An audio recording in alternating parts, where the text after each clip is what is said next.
जय हिंद दोस्तों, आज हम आपके लिए एक धांसू कंपैरिजन लेके आए हैं अदानी वर्सेस टाटा। ये कहना थोड़ा गलत रहेगा क्योंकि हमें नाम से मतलब नहीं है, हमें काम से मतलब है। हमारा आज कंपैरिजन है क्या, एनर्जी वर्सेस एनर्जी का, पावर वर्सेस पावर का, या फिर आप कह सकते हैं अडानी वर्सेस टाटा। चलिए देखते हैं। देखो भाई, एक तरफ हमारे अदानी सर हैं और एक तरफ टाटा पावर। टाटा पावर की फोटो मैंने नहीं लगाया। हम जिस चीज की फोटो लगाएंगे बहुत भौकाली चीज है। और ये क्या है आप समझ पा रहे हैं? ये है चार्जिंग स्टेशन, जो कि पेट्रोल स्टेशंस को रिप्लेस करेंगे और ये आज आने वाले समय की क्रांति है, बूम मचा देंगे। These are the charging station, इनको ध्यान में रखिएगा, आगे हम इस पे बात करेंगे। चलिए, द फ्यूचर इज हेयर, क्या लिखा है इन्होंने देख रहे हैं? The future is here. देखते हैं हमें किस पे काम करना चाहिए, कौन सा हमारे लिए ज्यादा अच्छा है, उसको बात करते हैं। चलिए, सबसे पहले हम अदानी ग्रुप्स की बात करेंगे, अदानी पावर के बारे में। दोनों ही पावर जनरेशन की कंपनियां हैं, आपको ये समझ में आ ही रहा होगा। थोड़े बहुत हम बात करेंगे मार्केट पोजीशंस को लेके। The company accounted for 5% of the India's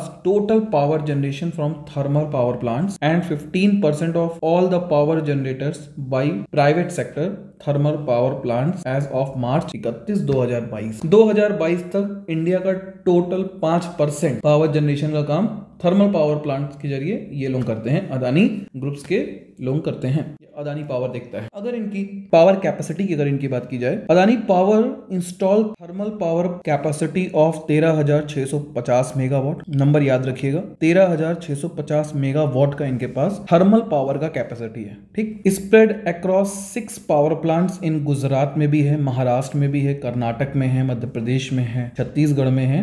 अलग अलग जगहों पे इनके टोटल 6 पावर प्लांट्स लगे हुए हैं। लेकिन इनकी कैपेसिटी जो आपको एक नंबर मैंने आपको याद कराया अभी 13,650, क्योंकि हमें इसको कंपैरिजन करना पड़ेगा टाटा से, ठीक है ना? तो याद रखिएगा 13,650 megawatt. Long term power purchase agreement इन्होंने किया है क्या, 78% of the gross capacity has been cured by long term power purchase agreement. मतलब इनकी जो लगभग 78% है एक पावर परचेज एग्रीमेंट के तहत लॉन्ग टर्म के लिए सुरक्षित है। मतलब ये जितना अगर 100 रुपए का काम बना रहे हैं ये, तो उसमें 78% के लिए इनको ग्राहक ढूंढने की जरूरत नहीं है, इनका 78% तो बिक ही जाएगा। ये इनके लिए बहुत अच्छी न्यूज है, बहुत पॉजिटिव न्यूज है इनकी, कि इनके पास में इस समय देखा जाए तो कस्टमर्स की कमी हो ऐसा कुछ नहीं है। 78% तो इनकी बिजली अभी बिक जा रही है और जो बच जाएगी उसको ये अलग अलग जगहों पे बेच दे रहे हैं। मतलब उसमें ज्यादा पैसा मिल रहा है इनको देखा जाए। अगर इस शेयर की बात करें, मेजर जो पार्ट है शेयर, तो हमने 2023 से 2024 की जो टेन्योर रहा है ये पूरा, उसमें हम बात कर रहे हैं। तो हमें स्टार्टिंग में तो 2023 फेब में आप देखेंगे तो यहाँ पे बड़े बड़े गैप दिखाई दिए हैं और डाउन ट्रेंड दिखाई दिया, मतलब लोअर सर्किट लगा था। उसके बाद इस स्टॉक ने अपने आप को संभाला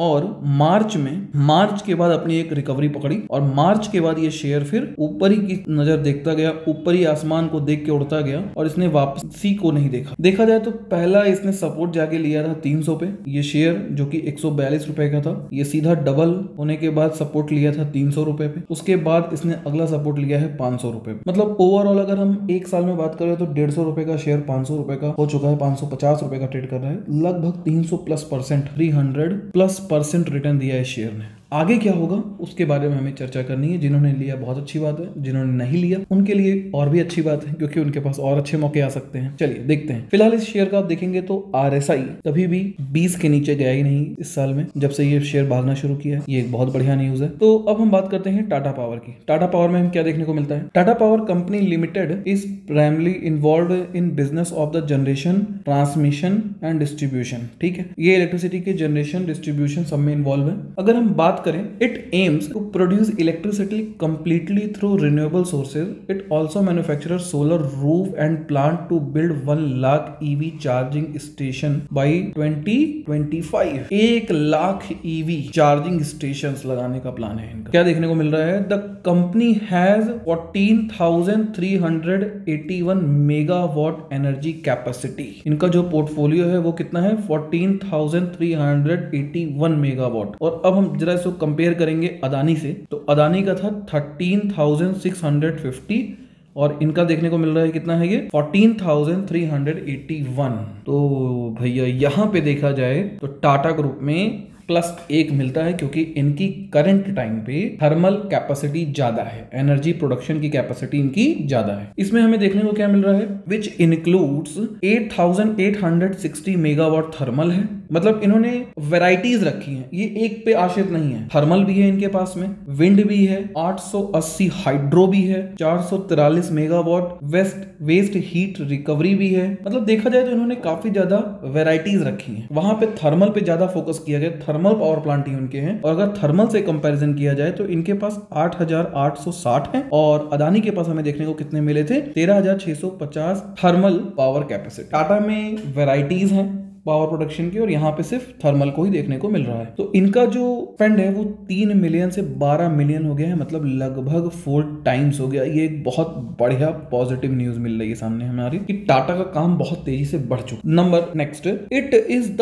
only charging point operator in India. ये क्या लिख किया है, ओनली चार्जिंग पॉइंट ऑपरेटर है ये, मतलब इसके अलावा किसी ने भी अभी चार्जिंग पॉइंट को नहीं लाया है। यही है एक कंपनी है जो सबसे पहले चार्जिंग पॉइंट लगा रही है। तो ये एक बहुत बढ़िया न्यूज है टाटा पावर के लिए। The company has market leadership in public charging segment with 55% shares and 85% share in home charging installation. मतलब ज्यादातर हिस्सा देखा जाए पूरे इंडिया का, ज्यादातर ईवी का जितना स्टेशंस रहेंगे वो सब के सब टाटा पावर के अंदर ही आ रहे हैं। It presents in 442 plus cities and largest by an any CP. कहने का मतलब है ओवरऑल लगभग 442 से ज्यादा सिटीज में इन्होंने अपने ईवी स्टेशंस लगा चुके हैं। अगर हम टाटा पावर के शेयर्स की बात करें तो हमको ये दिखाई दिया था अप्रैल में 2023 के, आप देख पाएंगे इसने एक डाउन ट्रेंड लिया था और टच किया था 181 रुपए। 2023 मार्च में 150 का था अदानी। ये शेयर नवंबर में एक सपोर्ट लिया वापसी में आके 230 रुपए पे, अदानी ने लिया था 300 रुपए पे, मतलब वो डबल पे था और ये 230 पे। फिर हम आगे देखेंगे तो अभी ये ट्रेड कर रहा है 340 पे और वो 540 पे, मतलब ग्रोथ उसमें ज्यादा तेज देखने को मिल रही है। जरूरी नहीं है कि हम सिर्फ शेयर्स भाग रहा है क्या वो देखें, हमें मार्केट के सेंटीमेंट्स को भी समझना चाहिए, उसके हिसाब से हमें अपना पोर्टफोलियो बनाना चाहिए। क्योंकि अगर सेंटीमेंट और शेयर ग्रोथ मैच नहीं करी ना फिर हमारे लिए समस्या है। इसलिए थोड़ा ध्यान से सब्र करते हैं, हम एक साइडेड नहीं होके खेलेंगे, हम दोनों साइड बराबरी वैल्यूएशन को देखने की कोशिश करेंगे। इस कंपनी में हमें डिविडेंड दिखाई दिया है, हमें वहां डिविडेंड दिखाई नहीं दिया था। चलिए ठीक है, आगे देखते हैं क्या हो रहा है। अब हम दोनों कंपनीज के फाइनेंशियल्स वगैरह को कंपैरिजन करने की कोशिश करते हैं। लेफ्ट साइड में अदानी में हम देख पा रहे हैं कि प्रमोटर्स की शेयर होल्डिंग 70%, मतलब प्रमोटर्स ने अभी तक कंपनी में अपनी पकड़ पूरी बना रखी है, जबकि टाटा पावर की जो होल्डिंग्स है वो 46.86 ही परसेंट है। मतलब टाटा के ज्यादातर शेयर्स मार्केट में निकले और मार्केट में निकलने की वजह से 10% एफआईआईज के पास हो गई, 16.01% डीआईआईज के पास। वही अदानी शेयर्स की बात करें तो 17.51 इसके पास है, एफआईआईज के पास है। लेकिन डीआईआईज की बात करें तो डीआईआईज इन्वेस्टेड नहीं कर रखी हैं अदानी पे। मतलब ये एक चिंता का विषय है कि हमारे भारतीय बाजार के जो बड़े निवेशक हैं उनको अदानी पे भरोसा नहीं है, इसीलिए उनकी होल्डिंग हमें अदानी पावर में दिखाई नहीं दे रही है। जहां की टाटा में बात करें तो टाटा में इनकी माकेदार होल्डिंग है 3%, यहाँ पे टाटा को एक प्लस मिलता है। अगर हम पब्लिक होल्डिंग की बात करें तो बच्चा कुछ है भैया हमारे हिस्से में आता है। पब्लिक के पास अडानी के कितने हैं, लगभग 11% और यहाँ टाटा पब्लिक में भी छाई हुई है 27%। तो इसका मतलब पब्लिक होल्डर जितने हैं, पब्लिक को ज्यादा भरोसा टाटा पे, इसी वजह से उसका शेयर प्राइस थोड़ा कम है क्योंकि ज्यादातर होल्डिंग्स पब्लिक के पास में। अगर हम इनके फाइनेंशियल्स की बात करें, एनुअल रिजल्ट लेके आए हैं, हम देख पा रहे हैं कि 2019 में 29 करोड़ की सेल थी और यहाँ पे अदानी के यहाँ 2300 की थी, ठीक है ना। फिर इनकी सेल 2900, 32, 42 और आज 55,000 करोड़ की बहुत। वहीं अदानी की 23 से 26, 26, 27, 38 थोड़ा सा बूम देखने को तो मिला है बट अभी भी कम है कंपैरिजन में अगर हम टाटा की बात करें। इनके अदर इनकम के सोर्स बहुत ज्यादा हैं, इन्होंने अपने अदर इनकम के सोर्स इस कंपनी में नहीं लिए हैं। टोटल अगर हम बात करें नेट प्रॉफिट की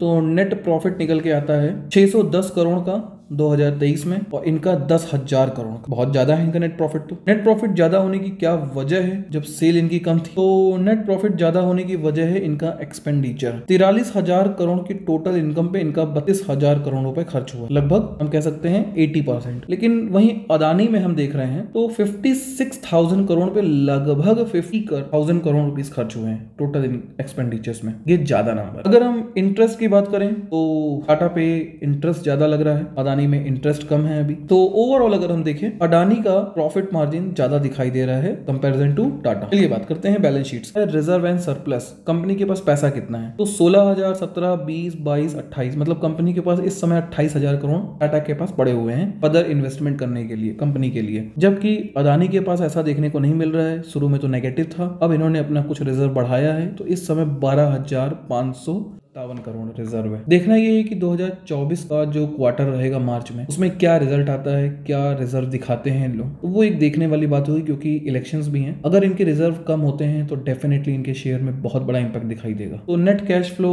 टाटा में पॉजिटिव दिखाई दे रहा है। हमें पॉजिटिव नेट कैश फ्लो चाहिए होते हैं, तो हमारे हिसाब से नेट कैश फ्लो पॉजिटिव में है, बहुत अच्छी बात है। अदानी में यहाँ एक बैड न्यूज दिखाई दे रहा है, क्योंकि नेट कैश फ्लो -433 करोड़ का है। लेकिन ये कोई जरूरी नहीं कि इससे बैड न्यूज ही हो, क्योंकि इन्होंने ऑपरेटिंग में ज्यादा खर्च कर रखा है, इनकी फाइनेंसिंग एक्टिविटी ज्यादा हो रखी है कंपैरिजन टू टाटा। इस वजह से इनका नेट फ्लो नेगेटिव में दिखा रहा है। इस चीज पे हम एक व्यू नहीं बना सकते। डिविडेंड्स की बात करते हैं तो टाटा ने डिविडेंड दिया है, टाटा ने एक डिविडेंड दे रखे है कंटिन्यूअसली, ये एक अच्छी खबर है। लेकिन हम अदानी की बात करें तो अदानी के शेयर में हमें डिविडेंड देखने को नहीं मिला है, 0/0 है। लेकिन अब हम बात करते हैं फेस वैल्यू। फेस वैल्यू यहाँ 1 रुपए है और यहाँ 10 रुपए का मतलब समझिए, 1 रुपए फेस वैल्यू के शेयर को अगर आप 10 से मल्टीप्लाई करें तो 10 रुपए बनता है। अब दोनों की फेस वैल्यू अगर 10 रुपए है, तो अदानी का शेयर अगर 540 पे ट्रेड कर रहा है, तो इसके कंपैरिजन में अगर 10 रुपए की फेस वैल्यू का टाटा का शेयर होता तो ये कहाँ ट्रेड करना चाहिए था। अभी अगर हम बात करें तो टाटा का शेयर ट्रेड कर रहा है कितने रुपए पे, 340। आप समझ पा रहे, अगर हम टाटा के शेयर को